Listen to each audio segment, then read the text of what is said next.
Welcome to TechBrothersIT. In this video, we are going to learn about write function in PySpark. PySpark write, that's the function to save data frame to the external storage like JSON, CSV, Parquet, or database.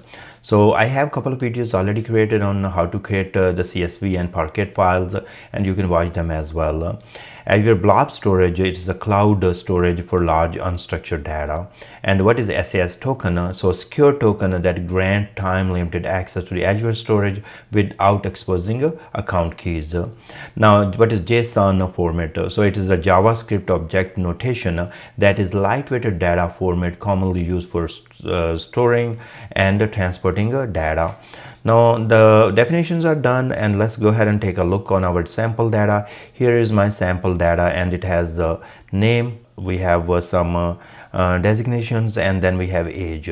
So these three columns are right there, so we are going to use this one. Here I'm defining my schema, and it is a struct type, and I'm saying okay, first column is going to be name, it is string type, it can be null, and then designation, then you have it's also string type, and then age is our integer type, and it can be null as well. So this is our schema for the sample data. Then we are going to create a data frame called df by using a create data frame function. We have to provide the sample data, and then we have to provide the schema, and df.show will show us the actual data in the data frame. So let's execute and take a look what exactly it produces and show us all the rows from the data frame. Okay, let's see what went wrong here.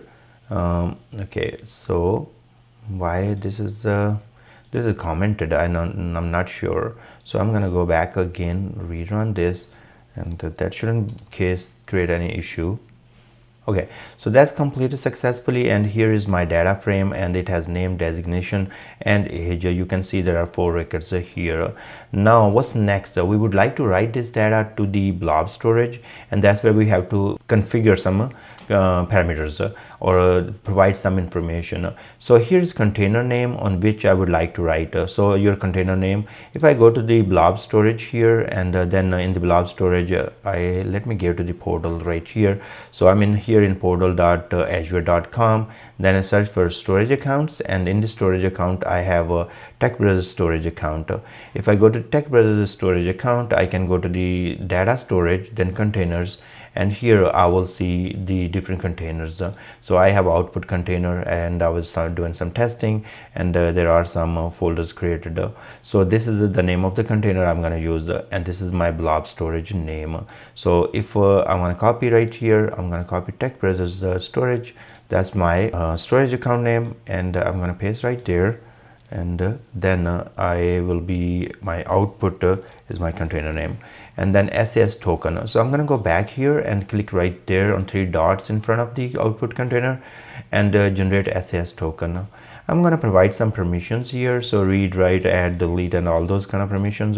And then I'm going to go for like, okay, I want to just do for 2 or 3 days.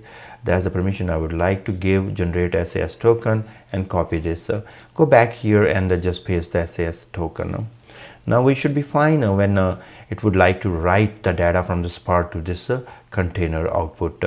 So this configuration is used here, and the output path is built, and you can see that container name, storage account, and then this will be hard-coded values that you have to provide, and this is output dot dash JSON container, or sorry, the folder will be created, and inside that the file will be created.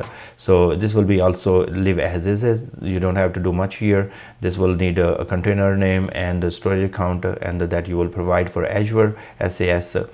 Now what will be next? We'll say data frame dot write dot mode, and say overwrite. You can append as well, and here I'm just overwriting, and then you say JSON, and then you provide the folder in which you would like to create.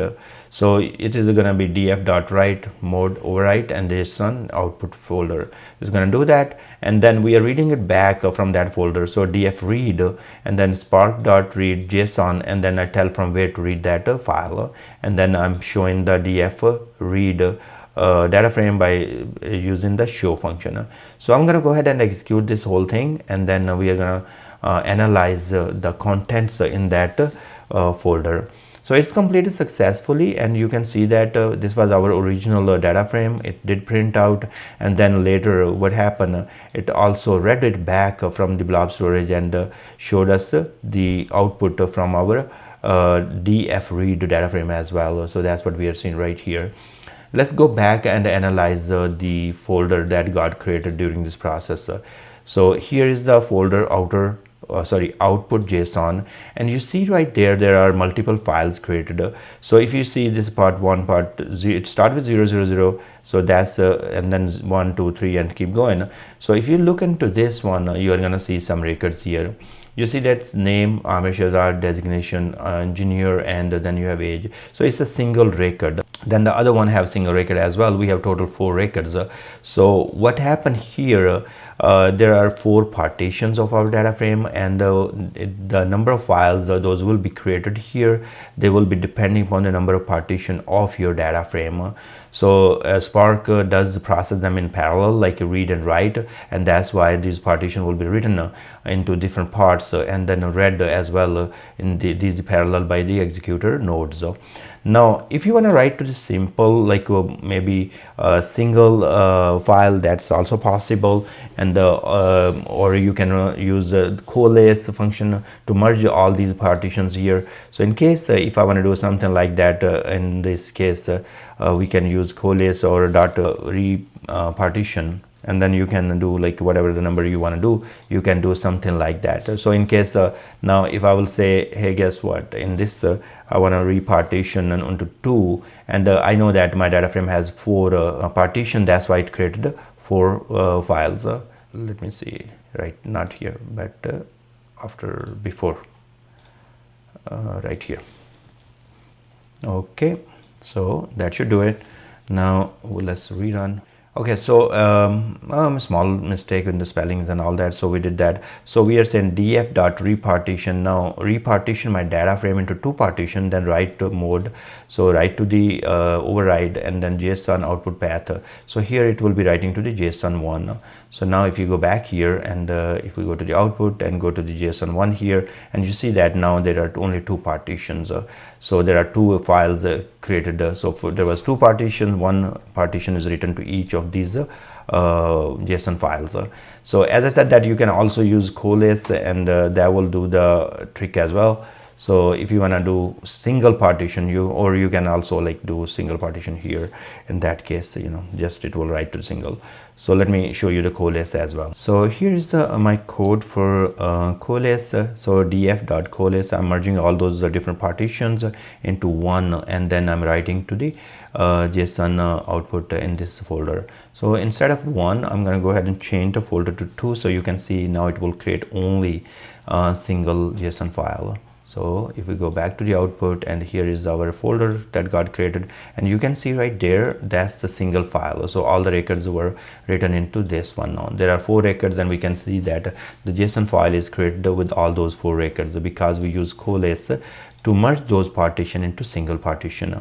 So I thank you very much for watching. Please subscribe my channel, and I will put this code in the description so you can use it and play with it according to your needs.